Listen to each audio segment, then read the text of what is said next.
നോക്കൂ, Ukraine Russia യുദ്ധം സജീവമായി നിലനിൽക്കെ ഇരു രാജ്യങ്ങളും വ്ളാഡിമിർ സെലൻസ്കിയും വ്ളാഡിമിർ പുടിനും ഒറ്റ പേരാണ് പറഞ്ഞത്: ഇന്ത്യയുടെ മോദി മധ്യസ്ഥതയ്ക്ക് വരട്ടെ, അതാണ് ഞങ്ങൾ ആഗ്രഹിക്കുന്നത് എന്ന്. അദ്ദേഹം വളരെ പെട്ടെന്ന് ഒരു സന്ദർശനം ഇരു രാജ്യങ്ങളിലും നടത്തുകയും ചെയ്തു. അത് ലോകം ചർച്ച ചെയ്തതുമാണ്, ലോക നേതാവ്, വിശ്വനേതാവ് എന്ന തലത്തിലേക്ക്. നോക്കൂ, ഈ യുദ്ധം ഈ ഭീകരാക്രമണം, പെഹൽഗാമിലെ ഭീകരാക്രമണം ഉണ്ടായത് മുതൽ റഷ്യ ഒറ്റ വാക്കേ പറഞ്ഞിട്ടുള്ളൂ: ഞങ്ങൾ ഇന്ത്യക്കൊപ്പമാണ് എന്ന്. ഈ ഭീകരപ്രവർത്തനങ്ങളെ അപലപിക്കുന്നു, ഈ ഭീകരവാദം തുടച്ചു നീക്കേണ്ടതാണെന്നൊക്കെ റഷ്യ തുടരെ പറയുന്നുണ്ട്. ഇന്ന് പുടിനും മോദിയും തമ്മിൽ സംസാരിക്കുകയും ചെയ്തു. മാത്രമല്ല, അങ്ങ് നേരത്തെ പറഞ്ഞ മിസൈൽ ഇഗ്ലായസ് മിസൈലുകൾ ഭാരതത്തിന് കഴിഞ്ഞ ദിവസം കൈമാറുകയും ചെയ്തു. അതേ റഷ്യയ്ക്ക് മുന്നിൽ പാകിസ്ഥാൻ എത്തി നിൽക്കുന്നു, മധ്യസ്ഥതയ്ക്ക് വരണം എന്ന്. അതിന് പിന്നിലെന്ത്? പാക് നീക്കം എന്തുകൊണ്ട്? നമ്മൾ ഈ പഹൽഗാം ആക്രമണം പരിശോധിക്കുമ്പോൾ നമുക്ക് കാണാൻ കഴിയുന്ന ഒരു കാര്യം, പാകിസ്ഥാൻ്റെ ഈ പഹൽഗാം ആക്രമണം വാസ്തവത്തിലൊരു ആത്മഹത്യയാണ്, രാഷ്ട്രീയ ആത്മഹത്യയാണ് അവർ ചെയ്തിരിക്കുന്നത്. എന്തുകൊണ്ടാണ് ആത്മഹത്യ ചെയ്തത്? ആത്മഹത്യയുടെ വക്കിലാണ് ആ രാജ്യം നിൽക്കുന്നത്, മരണത്തിൻ്റെ വക്കിലാണ് ആ രാജ്യം നിൽക്കുന്നത്. നമ്മുടെ രണ്ട് രാജ്യങ്ങളുടെ ഇക്കോണമി എടുത്ത് നോക്കൂ. നമ്മുടെ സാമ്പത്തിക ശക്തി, ഇന്ത്യ എന്ന് പറയുന്ന രാജ്യത്തിൻ്റെ സാമ്പത്തിക ശക്തി $4000 ബില്യൺ ആണെങ്കിൽ പാകിസ്ഥാൻ്റെ സാമ്പത്തിക ശക്തി എന്ന് പറയുന്നത് വെറും $375 ബില്യൺ. 4000-ൻ്റെ എത്രയോ ശതമാനം, എത്രയോ ചെറിയ ഒരു സാമ്പത്തിക ശക്തിയാണ്. നമ്മുടെ ഈ ഫോറിൻ എക്സ്ചേഞ്ച് റിസർവ്, വിദേശ നാണ്യ ശേഖരം എന്ന് പറയുന്നത് $6000 ബില്യൺ ആണെങ്കിൽ, അതായത് ഈ വിദേശ നാണ്യ ശേഖരം കൊണ്ടാണല്ലോ നമ്മൾ വിദേശത്ത് നിന്ന് പെട്രോളിയം ഉൽപ്പന്നം, ആയുധങ്ങൾ ഉൾപ്പെടെ വാങ്ങുന്നത് വിദേശ നാണ്യം കൊണ്ടാണ്. അപ്പോൾ $6000 ബില്യൺ നമ്മുടെ വിദേശ നാണ്യ ശേഖരമെങ്കിൽ പാകിസ്ഥാൻ്റെ വിദേശ നാണ്യ ശേഖരം വെറും $18, വെറും $18 നിലവിൽ. അപ്പോൾ ഇങ്ങനെ, അതായത് ഈ സാമ്പത്തികമായി അത്രമാത്രം ക്ഷീണിച്ചിരിക്കുന്ന രാജ്യം, എന്തുകൊണ്ട് സാമ്പത്തികമായി അത്രമാത്രം ആ രാജ്യം ക്ഷീണിച്ചു? ആ രാജ്യം ക്ഷീണിച്ചതിൻ്റെ കാരണമെന്ന് പറയുന്നത് ഇത് ഈ ഭൂതന്ത്രപരമായി, നമ്മൾ ജിയോ പൊളിറ്റിക്കലി എന്ന് പറയും, ജിയോ പൊളിറ്റിക്കലി ഒരു അപ്രസക്തമായ രാജ്യമായി പാകിസ്ഥാൻ കഴിഞ്ഞ കുറച്ച് കാലമായിട്ട് മാറി. എപ്പോഴാണ് പാകിസ്ഥാൻ, നമുക്കറിയാം ഇന്ത്യക്കെതിരായി അമേരിക്ക നിന്ന സന്ദർഭം, അതായത് കോൾഡ് വാർ പീരീഡ്, ആ സന്ദർഭത്തിൽ പാകിസ്ഥാന് അമേരിക്കയ്ക്ക് പാകിസ്ഥാന് വേണമായിരുന്നു, നമ്മളെ ഒരു ചില തലങ്ങളിൽ എതിർക്കുന്നതിന് വേണ്ടിയിട്ട്. ചൈനയ്ക്ക് വേണമായിരുന്നു. അപ്പോൾ അങ്ങനെ ഈ പാകിസ്ഥാൻ ആ തരത്തിൽ അമേരിക്കയുടെയും സൗദി അറേബ്യയുടെയും ചൈനയുടെ പോലും ഇഷ്ടരാഷ്ട്രമായി നിന്ന സന്ദർഭത്തിൽ അവർ വാരിക്കോരി പണം പാകിസ്ഥാൻ നൽകിയിരുന്നു. ഈ പണമൊക്കെ ആരുടെ കയ്യിലാണ് വന്നത്? ഈ പണമൊക്കെ വന്നത് യഥാർത്ഥത്തിൽ പാകിസ്ഥാൻ സേനയുടെ കയ്യിലാണ് വന്നത്.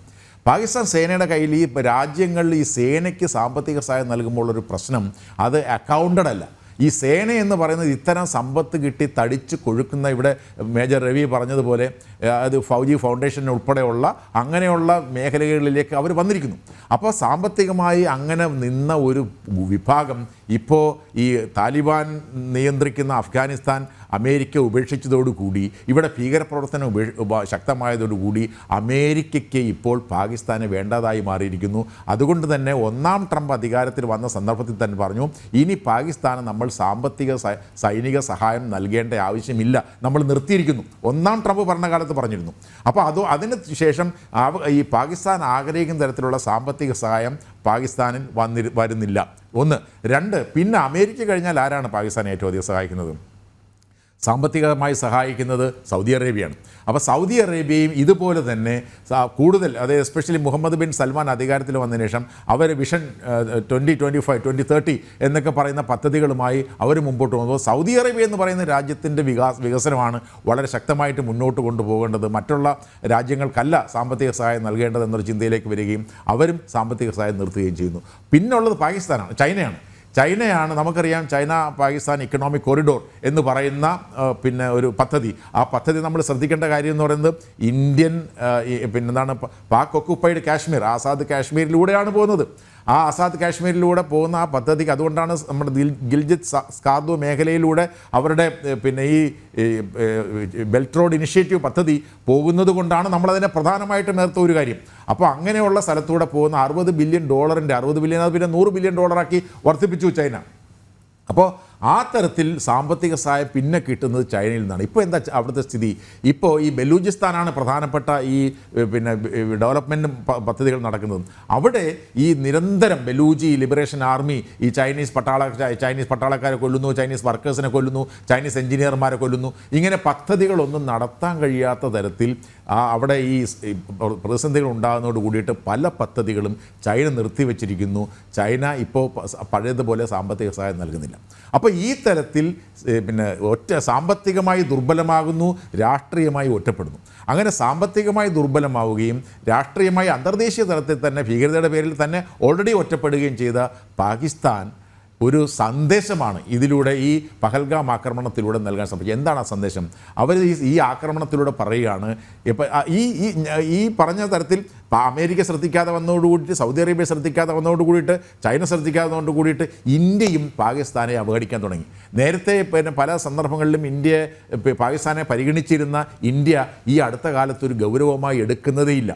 അപ്പോൾ അമേരിക്ക അവഗണിക്കുന്നു, സൗദി അറേബ്യ അവഗണിക്കുന്നു, ചൈന അവഗണിക്കുന്നു, ഇന്ത്യ പോലും അവഗണിക്കുമ്പോൾ ഞങ്ങളെ ദക്ഷിണേഷ്യയിൽ അവഗണിക്കാൻ പറ്റുന്നൊരു രാഷ്ട്രമല്ല എന്ന് കാണിക്കാനും, ഞങ്ങളെ സാമ്പത്തികമായി ഞാൻ നേരത്തെ സൂചിപ്പിച്ച അമേരിക്ക, സൗദി അറേബ്യ, ചൈന ഉൾപ്പെടെയുള്ള രാജ്യങ്ങൾ സഹായിച്ചില്ലെങ്കിൽ ഞങ്ങൾ ഈ മേഖലയിൽ നിങ്ങൾക്ക് എല്ലാവർക്കും പ്രശ്നമുണ്ടാക്കും എന്ന് കാണിക്കാൻ വേണ്ടിയിട്ട് കൂടിയിട്ടാണ് ഈ പഹൽഗാമിൽ ഈ പറഞ്ഞ ആക്രമണം നടത്തിയത്. വാസ്തവത്തിൽ ഇവിടെ നമ്മുടെ സൈനിക സേവനം നടത്തിയ വിദഗ്ധരായിട്ടുള്ള ആളുകൾ പറഞ്ഞതുപോലെ അത്തരമൊരു ആക്രമണത്തിന് സാമ്പത്തികമായോ സൈനികമായോ ശേഷിയുള്ള രാജ്യമല്ല പാകിസ്ഥാൻ ഇപ്പോൾ.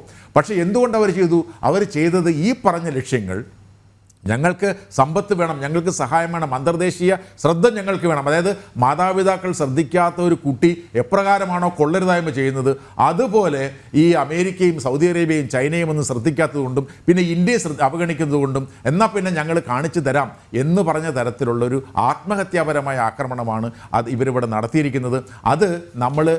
അതുകൊണ്ട് തന്നെ ഇത്രയും ദുർബലമായി നിൽക്കുന്ന പാകിസ്ഥാനെ പാഠം പഠിപ്പിക്കാൻ പറ്റിയ ഏറ്റവും നല്ല അവസരമാണ്. കാരണം ഇവിടെ സൂചിപ്പിക്കപ്പെട്ടതുപോലെ റഷ്യ വളരെ അസന്നിഗ്ധമായി ഇന്ത്യയോട് പിന്തുണ പ്രഖ്യാപിച്ചിട്ടുണ്ട്, അമേരിക്ക പ്രഖ്യാപിച്ചിട്ടുണ്ട്, പശ്ചിമേഷ്യൻ രാജ്യങ്ങൾ പ്രഖ്യാപിച്ചിട്ടുണ്ട്. ഇങ്ങനെയൊക്കെയുള്ള പിന്തുണ നമുക്ക് കിട്ടുമ്പോൾ അവരെ ബോധ്യപ്പെടുത്തിക്കൊണ്ട് അന്തർദേശീയ സമൂഹത്തെ കൃത്യമായി ഇത് പാകിസ്ഥാൻ പിന്തുണയോടുകൂടി നടത്തിയ ആക്രമണമാണ് എന്ന് ബോധ്യപ്പെടുത്തിക്കൊണ്ട് നമ്മൾ അവർക്കെതിരെ നടപടിയെടുക്കണം. അങ്ങനെ നടപടിയെടുക്കുമ്പോൾ നമ്മൾ ശ്രദ്ധിക്കേണ്ട 2 രാജ്യങ്ങളാണ് തുർക്കിയും ചൈനയും. തുർക്കി ഇവിടെ സൂചിപ്പിക്കപ്പെട്ടതുപോലെ തുർക്കി നാറ്റോ രാജ്യമാണ്. ഇസ്ലാമിക ചിന്ത പിന്തുടരുന്ന രാജ്യങ്ങളിൽ ഉള്ള ഒരേ ഒരു രാജ്യമാണ്, നാറ്റോയിലെ സഖ്യ രാജ്യമാണ് തുർക്കി. എന്നാൽ തുർക്കിക്ക് ഈ പ്രത്യേകിച്ച് ഇസ്ലാമിക രാജ്യങ്ങളുടെ ഇടയിൽ അവർ ആഗ്രഹിക്കുന്ന കണക്കുള്ള ഒരു മേധാവിത്വം ലഭിച്ചിട്ടില്ല. അപ്പോൾ ഈ ഇസ്ലാമിക രാജ്യങ്ങൾ നമുക്കറിയാം സുന്നി വിഭാഗമെന്നും ഷിയ വിഭാഗമെന്നും 2ആയി വിഭജിക്കപ്പെട്ട് നിൽക്കുകയും സുന്നി വിഭാഗത്തിന് നേതൃത്വം സൗദി അറേബ്യയ്ക്കും ഷിയ വിഭാഗത്തിന് നേതൃത്വം ഇറാനുമാണ് ഉള്ളതെങ്കിൽ ഇവരുടെ ഇടയിൽ ഞങ്ങളാണ് കുറച്ചുകൂടെ പവർഫുൾ എന്ന് കാണിക്കാൻ വേണ്ടിയിട്ട് ശ്രമിച്ചുകൊണ്ടിരിക്കുന്ന ഈ തുർക്കി തന്നെ, അതായത് മതേതര രാജ്യമായിരുന്ന തുർക്കിയെ ഇസ്ലാമൈസ് ചെയ്തുകൊണ്ടിരിക്കുന്ന നേതാവാണ് അദ്ദേഹം. അപ്പോൾ ഞാനാണ് ഈ ഇസ്ലാമിൻ്റെ, അതായത് സൗദി അറേബ്യയോ ഇറാനോ അല്ല, ഞങ്ങളാണ് ഇസ്ലാമിൻ്റെ സംരക്ഷകർ, ഞങ്ങളാണ് ഇസ്ലാമിക രാജ്യത്തിൻ്റെ പിന്തുണക്കാരെന്ന് കാണിക്കാൻ വേണ്ടിയിട്ടുള്ള ഒരു ശ്രമം നിരന്തരം നടത്തിക്കൊണ്ടിരിക്കുകയാണ്. നമുക്കറിയാം ഈ 307 ആർട്ടിക്കിൾ 370 റദ്ദ് ചെയ്തപ്പോൾ വളരെയധികം പ്രശ്നങ്ങളും ഉണ്ടാക്കിയ രാജ്യം തുർക്കിയാണ്. അവർ തന്നെയാണ് ഈ തുർക്കി, നമുക്കറിയാം ഇപ്പോൾ സായുധ മേഖലയിൽ ഡ്രോണുകൾ നിർമ്മിക്കുന്നതിൽ വളരെ വലിയ ഒരു പ്രാധാന്യമുള്ള രാജ്യമാണ് തുർക്കി. അതുകൊണ്ട് തുർക്കിയിലെ നിന്നും ഡ്രോണുകൾ വരുന്നുണ്ട്. അപ്പോൾ തുർക്കി ഇവർക്ക് തീർച്ചയായിട്ടും പിന്തുണ നൽകും. കാരണം ഇന്ത്യയോട് നല്ലൊരു ബന്ധം നിലനിർത്തുന്ന രാജ്യമല്ല തുർക്കി എന്നുള്ളതുകൊണ്ട് അതുണ്ടാവും. 2 ചൈനയാണ്. ചൈനയുടെ ഭാഗത്തു നിന്നും പിന്തുണ ഉണ്ടാവും തീർച്ചയായിട്ടും. എന്തുകൊണ്ടാണ് പിന്തുണ ഉണ്ടാവും? നമുക്കറിയാം ആ രാജ്യം പാകിസ്ഥാൻ ഇറക്കുമതി ചെയ്യുന്ന ആയുധങ്ങൾ ഏതാണ്ട് 80% ചൈനയിൽ നിന്നാണ്. നേരത്തെ അമേരിക്ക നൽകിയിരുന്ന ആയുധങ്ങളുണ്ട്. അമേരിക്ക താലിബാനിൽ നിന്ന് ഉപേക്ഷിച്ച് പോയ ആയുധങ്ങൾ അവരുടെ താലിബാൻ്റെയും പാകിസ്ഥാൻ്റെയും കയ്യിലുണ്ട്. എന്ന് മാത്രമല്ല അവർക്ക് ഞാൻ നേരത്തെ സൂചിപ്പിച്ച പോലെ ബെൽറ്റ് റോഡ് ഇനിഷ്യേറ്റീവ് എന്ന പദ്ധതിയിൽ ഈ ചൈന ഇക്കണോമിക് കോറിഡോറിലൂടെ വലിയ നിക്ഷേപം അവർ ഈ നമ്മുടെ പാക് ഒക്കുപ്പൈഡ് കാശ്മീരിൽ ഉൾപ്പെടെ നടത്തിയിട്ടുണ്ട്. എന്ന് മാത്രമല്ല അതിനേക്കാളൊക്കെ ഉപരിയായി ഈ ചൈന ആശ്രയിക്കുന്ന മിലിറ്ററി ഇൻ്റലിജൻസ്, അത് നമ്മൾ വളരെ ശ്രദ്ധിക്കേണ്ട കാര്യമാണ്. മിലിറ്ററി ഇൻ്റലിജൻസ് പാകിസ്ഥാൻ ഏറ്റവും നൽകുന്നത് ചൈനയാണ്. അപ്പോൾ ചൈന സ്വാഭാവികമായിട്ടും ഈ ഒരുപക്ഷെ പരസ്യമായി ഞങ്ങൾ നിങ്ങളെ പിന്നെ ചൈനയെ സപ്പോർട്ട് ചെയ്യുന്നില്ല എന്നൊക്കെ പറയുമെങ്കിലും പ്രത്യേകിച്ച് ഇപ്പോഴത്തെ സാഹചര്യത്തിൽ ഈ ട്രംപ് അധികാരത്തിൽ വന്നതിന് ശേഷം ഈ താരിഫ് യുദ്ധം തുടങ്ങിയതോട് കൂടിയിട്ട് ചൈന കുറച്ചുകൂടി ഡിഫെൻസീവിലായിട്ടുണ്ട്. അതുകൊണ്ട് തന്നെ ഇന്ത്യയും ചൈനയും തമ്മിൽ ബന്ധങ്ങൾ മെച്ചപ്പെടുത്താൻ നോർമലൈസ് ചെയ്യാനുള്ള ശ്രമങ്ങൾ നടന്നു. ഇപ്പം നമ്മുടെ എന്താണ് ഈ നമ്മുടെ ഗാൽവനിലെ ആക്രമണം നടന്നതിന് ശേഷം ഉണ്ടായിരുന്ന കാര്യങ്ങളൊക്കെ ഒതുക്കിക്കൊണ്ട് ഈ പരസ്പരം ബന്ധങ്ങൾ കാണുകയും നേതാക്കന്മാർ പരസ്പരം കാണുകയും പിന്നെ ട്രേഡ് പിന്നെ കാര്യങ്ങളിൽ കുറച്ചുകൂടെ ഉദാരമായ സമീപനം നടത്തുകയും ഒക്കെ ചെയ്യുന്ന രീതിയിൽ വന്നിട്ടുണ്ട്. അപ്പോൾ അതുകൊണ്ട് ഇന്ത്യ ചൈന ബന്ധങ്ങളെ നോർമലൈസ്, കാരണം ഇന്ത്യയെ പോലെ രാജ്യത്തിൻ്റെ മാർക്കറ്റ് ചൈനയ്ക്ക് വേണം. അമേരിക്കയിൽ നഷ്ടപ്പെടുന്ന മാർക്കറ്റ് ഇന്ത്യയിലും മറ്റു രാജ്യങ്ങളിലും ഉണ്ടാവേണ്ടതുണ്ട് എന്നുള്ളതുകൊണ്ട് അത് ശ്രമിക്കുന്നുണ്ട്. പക്ഷേ എന്നാൽ പോലും അവരാശ്രയിക്കുന്ന രണ്ട് രാജ്യങ്ങൾ തീർച്ചയായും തുർക്കിയുമായിരിക്കും ചൈനയുമായിരിക്കും. തുർക്കി ആയുധങ്ങൾ കൊടുക്കുമെങ്കിൽ ഇൻ്റലിജൻസ്, മിലിറ്ററി ഇൻ്റലിജൻസ്, വളരെ പ്രധാനപ്പെട്ട യുദ്ധത്തിൽ ഏറ്റവും പ്രധാനപ്പെട്ട മിലിറ്ററി ഇൻ്റലിജൻസ് അവർക്ക് ലഭിക്കുക ചൈനയിൽ നിന്നായിരിക്കും.